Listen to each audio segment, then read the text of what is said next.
বরং বাধ্য করে সেগুলো আমরা হাজিরা বুকে চালিয়ে দিব আমরা। এটা বলার পরে তখন পরিণত হয়ে গেল। তখন অফিসাররা দেখলো যে আমরা এখন গুলি চালালে আর যদি আন্দোলন 2, 3, 4 দিন 5 দিন যদি আমরা চালাই তাহলে সেনাবাহিনী বিদ্রোহ করে দিবে। আল্লাহ পাক যেইভাবে মাদ্রাসার ছাত্রদের আবাবিল পাখি, কলেজ বিশ্ববিদ্যালয়ের আবাবিল পাখিরা যেভাবে রক্ত দিয়েছে সেইভাবে আমাদের আনসার হিসেবে আল্লাহ পাক সেনাবাহিনীর তরুণদের অন্তরে ঢেলে দিয়েছে। হাজিরার পক্ষ ছাড়ো, আবার জনগণের পক্ষে চলে আসো। এই কারণেই কিন্তু এরকম পরিবর্তন হয়েছিল। আগামী দিনেও আমি আশা করবো আমার সেনাবাহিনীর ভাইয়েরা, ইমানদার ভাইয়েরা তাদের অবস্থান কবুল রাখবেন। তোমরা সেটা পাহারা দাও, কারণ বাংলাদেশ দালাল যেন তোমাদের ক্ষমতায় করতে না পারে। অনেকের দালাল এবং কর্মত চট্টগ্রাম সহ সমগ্র সমস্যা সমাধান আপনাদেরকে করতে হবে জনগণকে সাথে রেখে।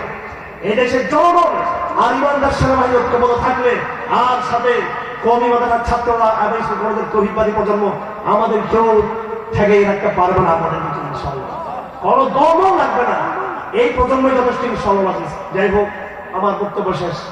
এখন বার্তা স্পষ্ট।